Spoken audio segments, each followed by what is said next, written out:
Hello दोस्तों, Ashrafi coaching classes के इस यूट्यूब प्लेटफॉर्म पर आपका हार्दिक स्वागत है। आज हम फिर से बात करने वाले हैं करंट अफेयर की। तो ऑल एग्ज़ाम के लिए वेरी इंपॉर्टेंट है दोस्तों करंट अफेयर, जो भारत के सभी भर्ती परीक्षाओं में इससे क्वेश्चन पूछे जा सकते हैं दोस्तों।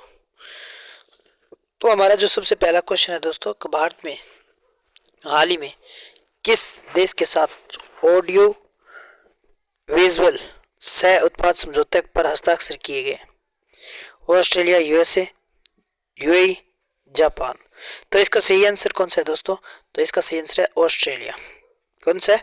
ऑस्ट्रेलिया। अगर ऑस्ट्रेलिया की बात करें तो हाल ही में भारत और ऑस्ट्रेलिया द्वारा ऑस्ट्रेलिया भारत ऑडियो विजुअल सह उत्पाद समझौते पर हस्ताक्षर किए गए। यह सौदा दोनों देशों की निजी, अर्ध सरकारी या सरकारी एजेंसियों को एक साथ सहयोग करने और फिल्में बनाने में सक्षम बनाता है।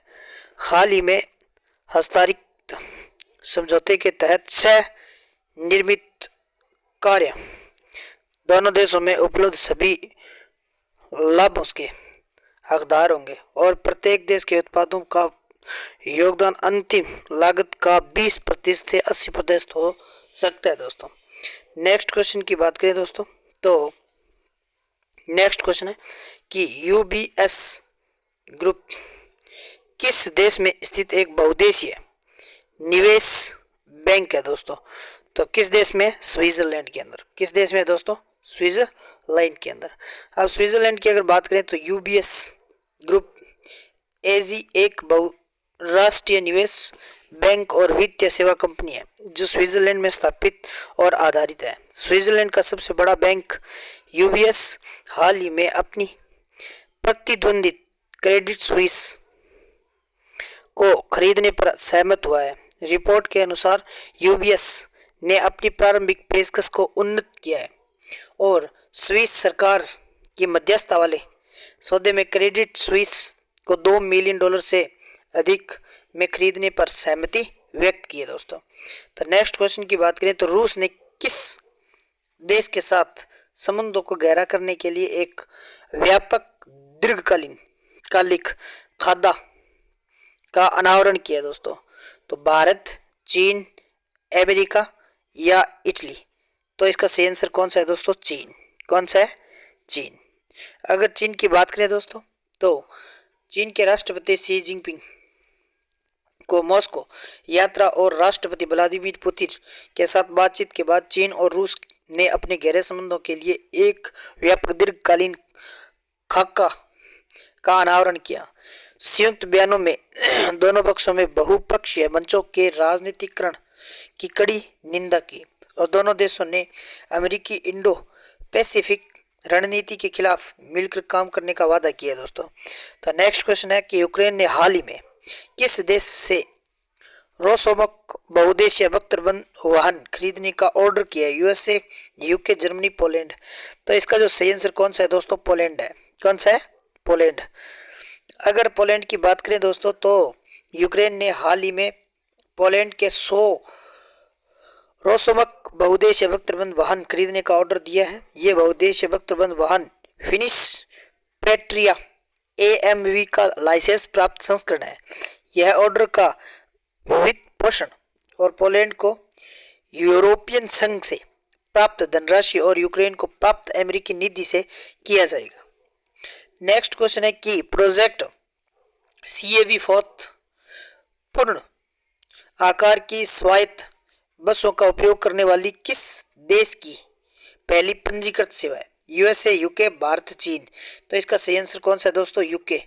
कौन सा है? यूके। अगर यूके की बात करें दोस्तों तो प्रोजेक्ट को फोर्थ रोड ब्रिज पर पूरी तरह से स्वायत्त पूर्ण आकार की बसें सेवा प्रदान करने के लिए 2019 में लॉन्च किया गया था। सीएवी फोर्थ विभिन्न संस्थाओं की एक संयुक्त परियोजना है और इसे आंशिक रूप से यूके सरकार के centre for connected and autonomous vehicles द्वारा वित्त पोषित किया जाता है। यह यूके में पूर्ण आकार की स्वायत्त बसों का उपयोग करने वाली पहली पंजीकृत सेवा होगी। इस परियोजना के तहत जल्द ही स्कॉटलैंड में बस सेवाएं शुरू की जाएगी। नेक्स्ट क्वेश्चन की बात करें दोस्तों, तो संयुक्त राष्ट्र लोकतंत्र कोष की स्थापना किस वर्ष की गई थी दोस्तों? तो 2005 में की गई। कब की गई? 2005 में की गई दोस्तों। अगर इसकी बात करें 2 सितंबर 2005 में संयुक्त राष्ट्र संघ महासभा के दौरान विश्व शिखर सम्मेलन में संयुक्त राज्य अमेरिका और भारत ने UNDEF के लिए धन जुटाने के लिए कार्यक्रम को सह प्रायोजित किया। इस फंड का अधिकांश हिस्सा स्थानीय नागरिक समाज संगठनों को जाता है।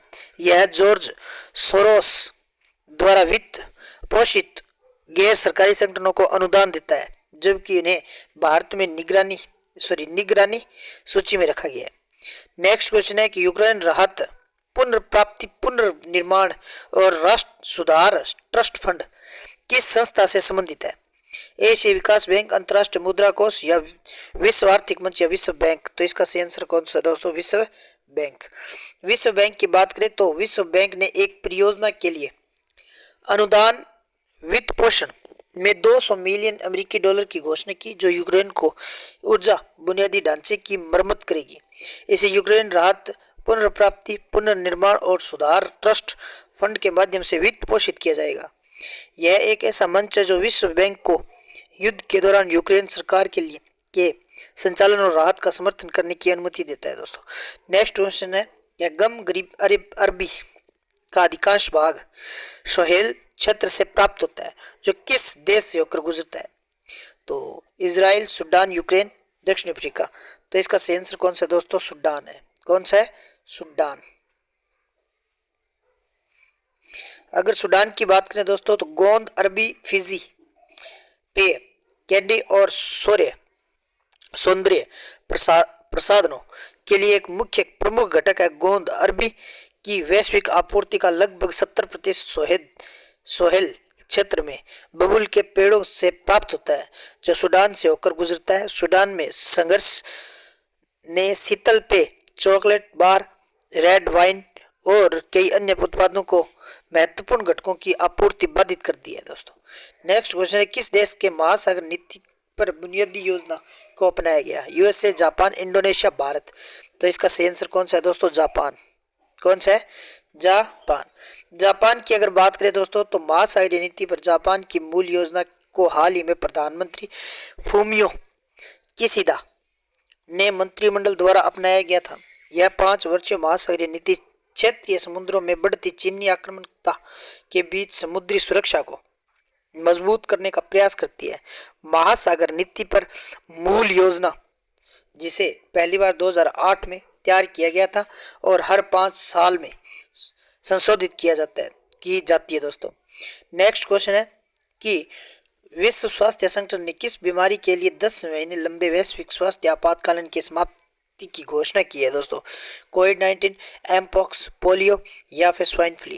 तो इसका सही आंसर कौन सा है दोस्तों? एमपॉक्स। कौन सा है? एमपॉक्स। एमपॉक्स की अगर बात करें दोस्तों, एमपॉक्स जिसे मंकी पॉक्स भी कहा जाता है, एक वायरल बीमारी है जो खूनी तरल पदार्थों के सीधे संपर्क में फैलती है। विश्व स्वास्थ्य संगठन WHO ने हाल ही में इस बीमारी के लिए 10 महीने लंबे वैश्विक स्वास्थ्य आपातकालीन की समाप्ति की घोषणा की है दोस्तों। तो आज के लिए बस इतना ही। अगर ये क्लास आपको अच्छी लगी है तो ज़्यादा से ज़्यादा शेयर, सब्सक्राइब, लाइक जरूर करें और इस क्लास को देखना ना भूलें दोस्तों। धन्यवाद।